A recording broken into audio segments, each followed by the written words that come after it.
धनगर प्रमाण पत्र को लेकर धनगर समाज ने एक लंबी लड़ाई कहीं ना कहीं लड़ी और ये लड़ाई ऐसे ही नहीं लड़ी गई।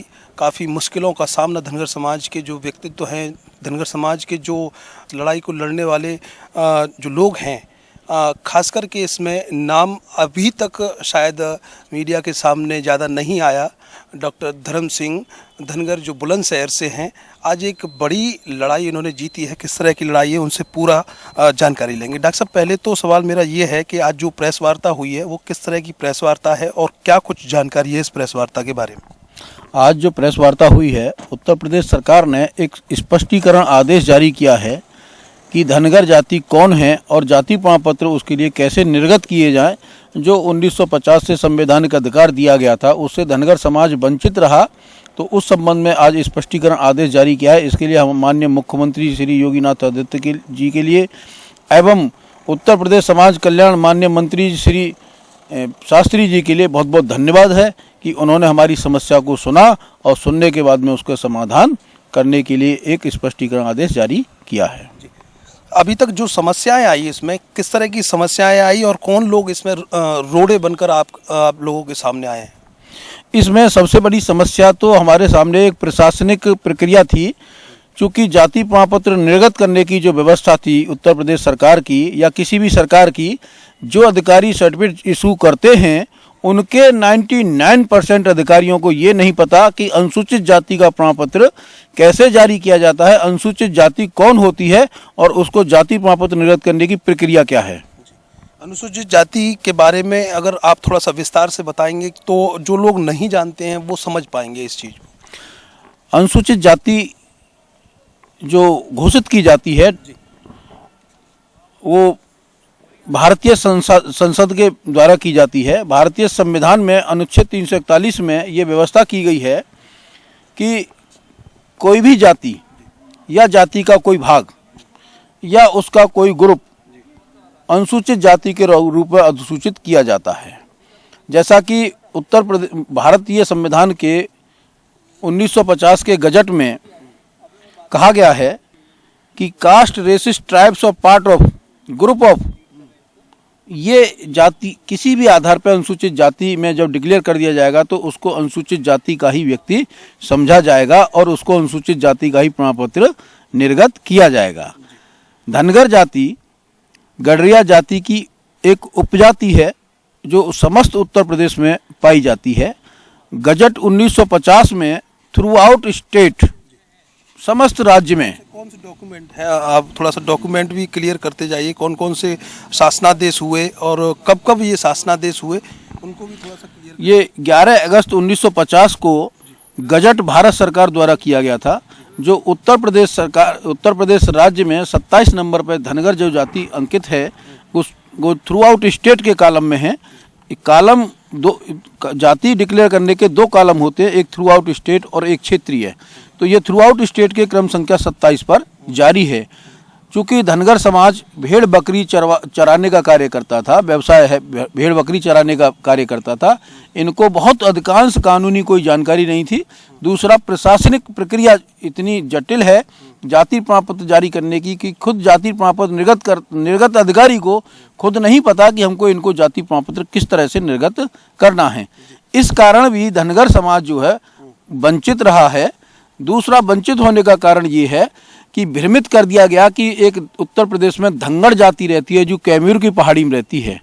तो हमारी इस विषय पर काफ़ी वार्ता हुई प्रमुख सचिव से भी, अन्य उच्च और अधिकारियों से भी हुई कि थ्रू आउट स्टेट जो जाति रहती है वो यहाँ कॉलम में 27 नंबर पर डिक्लेयर की गई है कि और जो अगर इसको धंगड़ ये वहाँ रहती है तो ये गौड़ के साथ जो है इसको क्षेत्रीय कॉलम में क्यों डिक्लेयर नहीं किया गया है। इस सवाल का जवाब कोई भी प्रशासनिक अधिकारी ऊपर से नीचे तक, यहाँ तक कि आयोग के अधिकारी भी, सचिव भी इस बात को नहीं दे पाए जवाब कि ये आप जो अपना क्लेम कर रहे हैं ये उन्होंने सही माना। और आज उसी का परिणाम है जो स्पष्टीकरण आदेश जारी किया गया है। पाल बघेल है क्या? क्योंकि पाल बघेल जो टाइटल हैं वो कहीं ना कहीं ज़्यादातर इस क्षेत्र में 4-5 जिलों में ज़्यादा देखे जाते हैं, तो ये टाइटल क्या है? जहाँ तक पाल बघेल शब्द का सवाल उठा है, पाल बघेल गडरिया जाति के दोनों ही धनगर और नीखर दोनों ही उपजाति के व्यक्ति पाल और बघेल शब्द का उपनाम के रूप, एक टाइटल के नाम में, एक सरनेम के प्रयोग पर करते हैं। चूंकि एक सामाजिक हीन भावना के कारण यदि हम किसी ब्राह्मण के घर पे जाते हैं तो वो ब्राह्मण हमसे ये नहीं कहता कि आओ गडरिया जी, या ब्राह्मण अगर हमारे यहाँ आता है तो हम ये नहीं कहते आओ ब्राह्मण जी, हमको उनको सम्मान कहते हैं, आइए शर्मा जी, आइए पंडित जी। पंडित जी और शर्मा जी कोई जाति नहीं। जिस तरह से सरनेम ब्राह्मण जाति के लोग शर्मा और पंडित प्रयोग करते हैं, उसी तरह से गडरिया जाति के लोग पाल और बघेल शब्द का इस्तेमाल करते हैं। तमाम जाति भी देखी गई हैं, जैसे कहीं ना कहीं जो चौहान टाइटल है वो क्षत्रियों का, चौहान टाइटल जो ठाकुरों का है वो शायद आज वाल्मीकि समाज के लोग तमाम लगाते हुए देखे जा सकते हैं। गौतम हैं, जाटव लगाते हुए देखे जा सकते हैं, जबकि ब्राह्मणों का ये टाइटल ज़्यादातर माना गया है।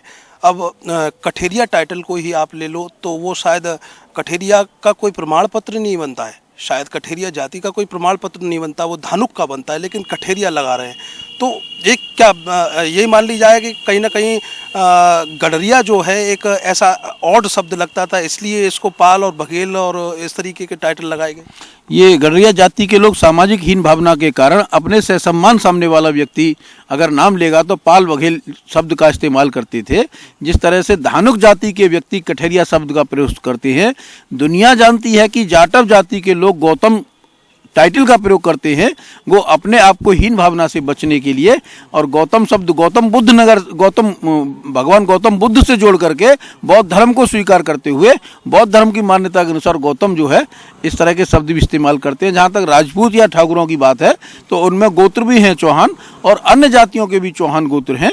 कुछ लोग गोत्र का प्रयोग करते हैं तो कुछ सरनेम के तौर पर ऐसे शब्दों का इस्तेमाल करते हैं। इस संबंध में सरकार कई बार जयो जारी कर चुकी है कि जाति सूचक शब्द यदि सरनेम के आधार पर प्रयोग किया जाता है तो उसको जाति प्रमाण पत्र का आधार न माना जाए, और यदि कोई भी सरनेम किसी भी तरह का कोई प्रयोग कर सकता है, इस आधार का कोई आधार नहीं माना जा सकता कि कोई भी अगर व्यक्ति सरनेम बघेल लगाता है, पाल लगाता है तो उसको अनुसूचित जाति का जाति प्रमाण पत्र निर्गत न किया जाए। यदि आवेदक धनगर है, भले ही वो उपनाम सरनेम पाल लगाए, बघेल लगाए या कुछ और भी लगाए, उसको जाति प्रमाण पत्र मिलने का पूरा संवैधानिक व्यवस्था है। धनगर का जो कहीं ना कहीं एक अस्तित्व खत्म करने के जो कुचक्र रचा गया, क्या मानते हैं उस पर ये आदेश जो हुआ, आज जो प्रेस वार्ता हुई, वो कितना प्रभावी होगा? जहाँ तक धनगर को जो कुचक्र रचा गया था, कुछ तो हमारे लोग अशिक्षित थे ही थे, अधिकांश लोग अशिक्षित होने के कारण भी हम लोगों को वंचित किया गया। उसके साथ साथ उन जातियों को जाति प्रमाण पत्र प्राप्त करने में या अधिकारियों को जाति प्रमाण पत्र निर्गत करने में कभी कठिनाई नहीं आई, जो पूरी की पूरी जाति अनुसूचित जाति के रूप में अधिसूचित की गई। उत्तर प्रदेश में तमाम समस्त जातियां वो संघर्ष कर रही हैं जो एक जाति की उपजाति के रूप में उनकी पहचान है, तो उनके साथ ये समस्या आती थी। एक पहले जियो जारी होता था गवर्नमेंट का कि 1359 फसली के आधार पर जाति प्रमाण पत्र निर्गत किए जाएं, लेकिन जिस समय साइमन कमीशन इंडिया आया था उस समय किसी 1359 फसली के आधार पर, या भारतीय संविधान को जब 1950 में लागू किया गया था तो जाति प्रमाण पत्र निर्गत करने के लिए जो गजट किया गया था वो 1359 फसली के आधार पर नहीं किया गया था।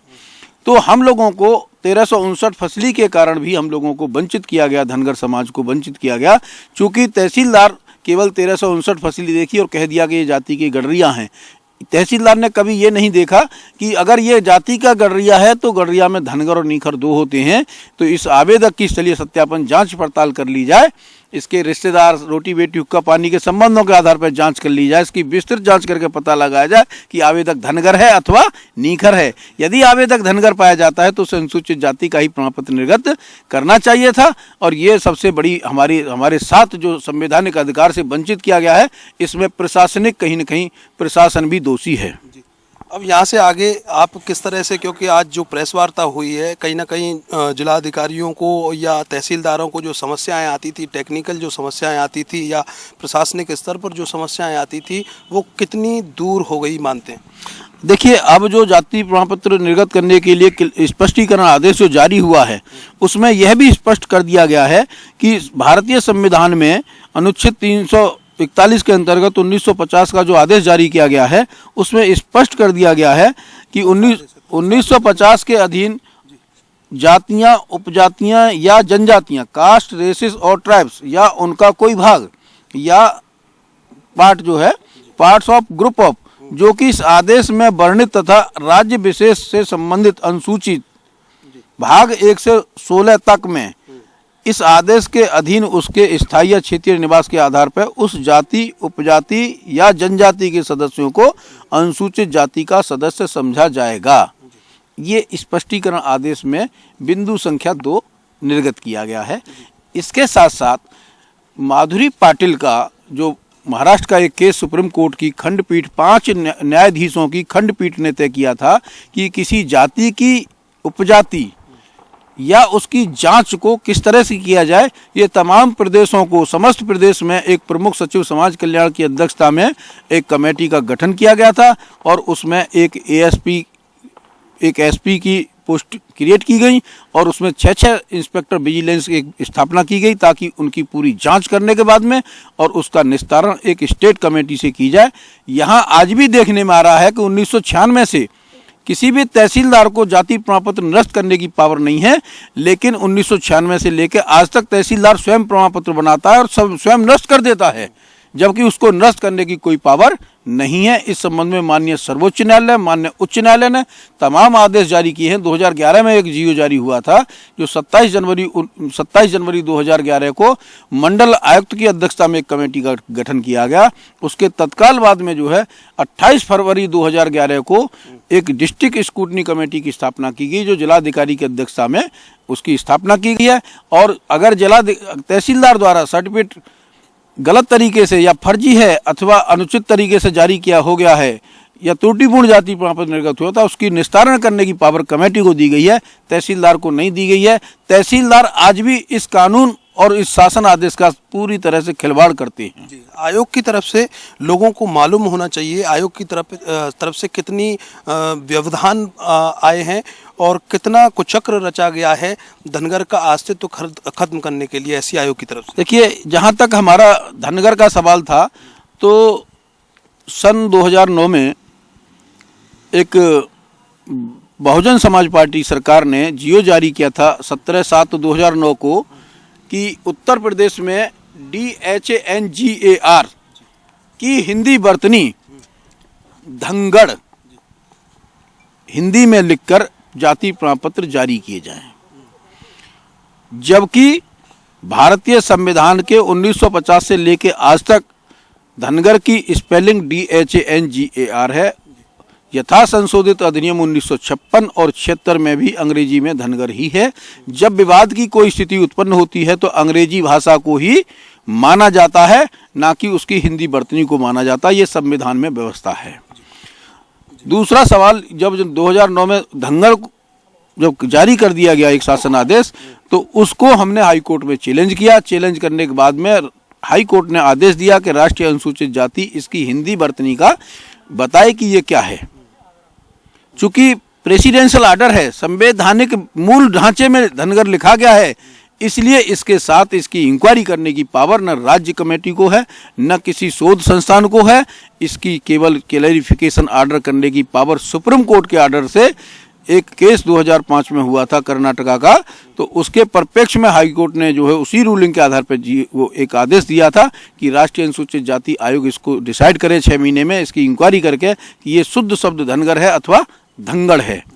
माननीय राष्ट्रीय अनुसूचित जाति आयोग ने सर्वे कराया। सर्वे में यह पाया कि उत्तर प्रदेश में धनगढ़ नाम की कोई जाति नहीं रहती है। जो जाति रहती है वो धनगर है। धनगर गढ़िया की उपजाति है। धनगर को अनुसूचित जाति का प्रमाण पत्र जारी किया जाए, ना कि धनगढ़ को। इसके उपरांत 24 अक्टूबर 2013 को उत्तर प्रदेश सरकार ने शासन आदेश जारी कर दिया। इसके उपरांत जो है 15 सितंबर 2017 को वर्तमान राष्ट्रीय अनुसूचित जाति आयोग के अध्यक्ष माननीय अध्यक्ष श्री रामशंकर कठेरिया जी ने एक थर्ड पार्टी से एक सिंपल एप्लीकेशन लेकर माननीय उच्च न्यायालय के आदेश की अवहेलना करते हुए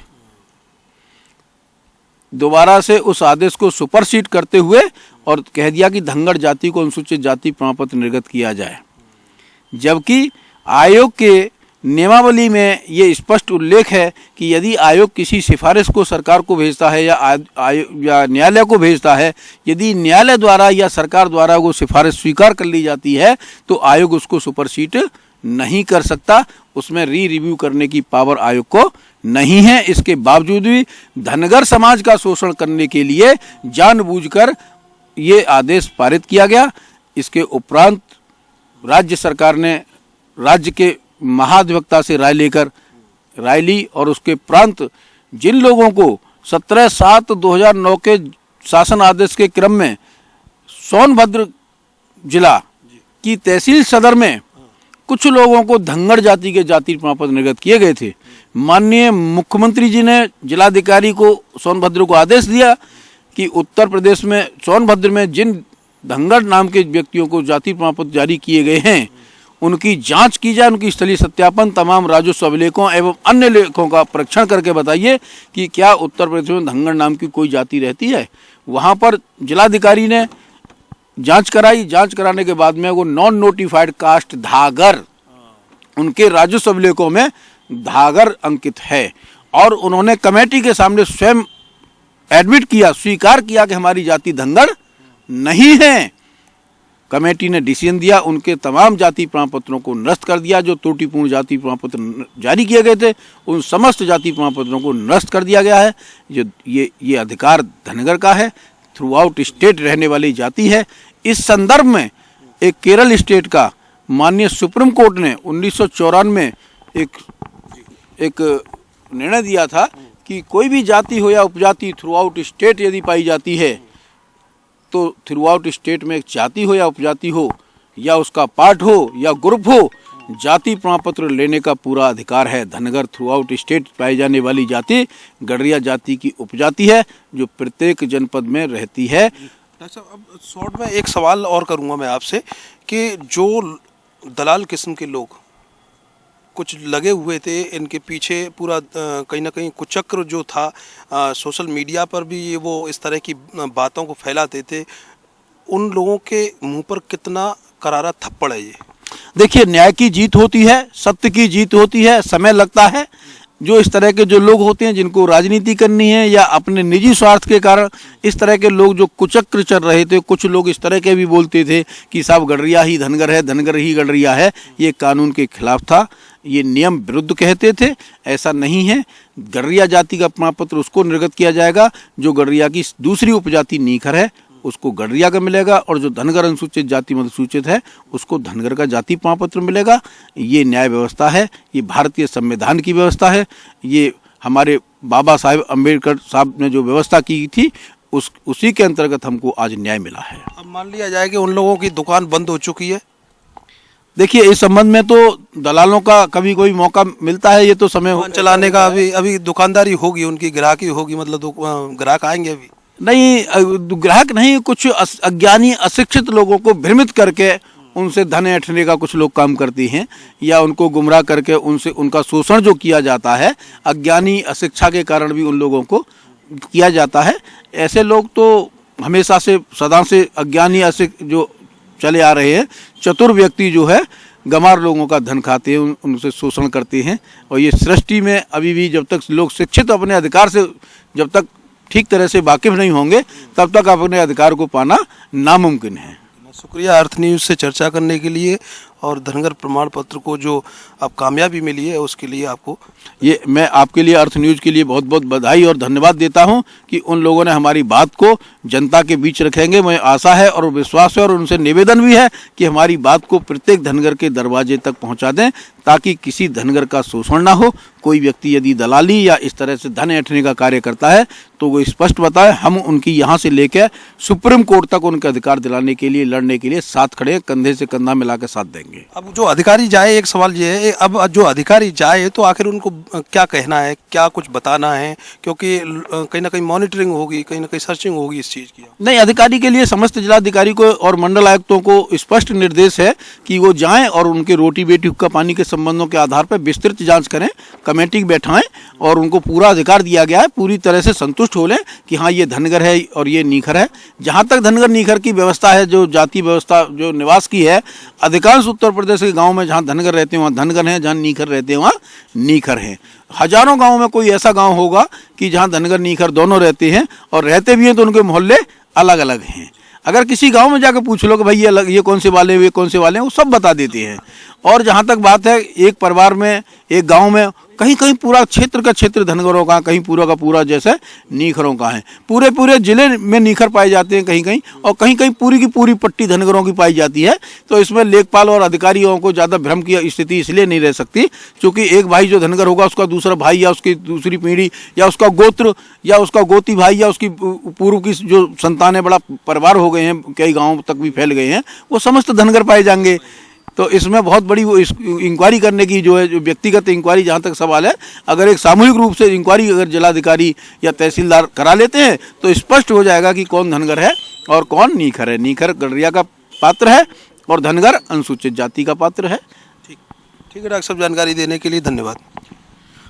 आप लोगों के लिए बहुत बहुत धन्यवाद कि आप लोगों ने हमारी बात को सुना, और ये जो आज जो स्पष्टीकरण आदेश जारी हुआ है, इससे मुझे पूर्ण विश्वास है कि धनगर समाज को न्याय मिलेगा, उसको उसका संवैधानिक अधिकार मिलेगा। आपको बता दें कि धनगर ये आज जो आदेश आज प्रेस वार्ता के दौरान जो एसपी सिंह बघेल साहब ने, जो कैबिनेट मंत्री हैं, उन्होंने कहीं ना कहीं प्रेस वार्ता की। धनगर जाति के व्यक्तियों को अनुसूचित जाति का प्रमाण पत्र निर्गत करने हेतु स्पष्टीकरण आदेश, क्लैरिफिकेशन ऑर्डर है ये। और जिस तरीके से पूरा डॉक्टर धर्म सिंह धनगर ने जो क्लियर किया है, उम्मीद यही करते हैं कि अब जो धनगर सर्टिफिकेट की जो एक लड़ाई थी और जो इस पर एक दुकानदारी अपनी चला रहे थे, जो अपनी उम्मीदें, जो अपना पेट पालन इससे कर रहे थे, वो लोग, उन लोगों के बहुत बड़ा ये उन लोगों के लिए सिर दर्द होगा क्योंकि ये पूरी तरह से क्लियर हो चुका है। और धनगर जाति के जो सर्टिफिकेट है वो अब कई शासनादेश के अनुसार अधिकारी बनाए, यही उम्मीद करते। कैमरे पीछे आर्यन बघेल, मैं करतार सिंह बघेल, अर्थ न्यूज।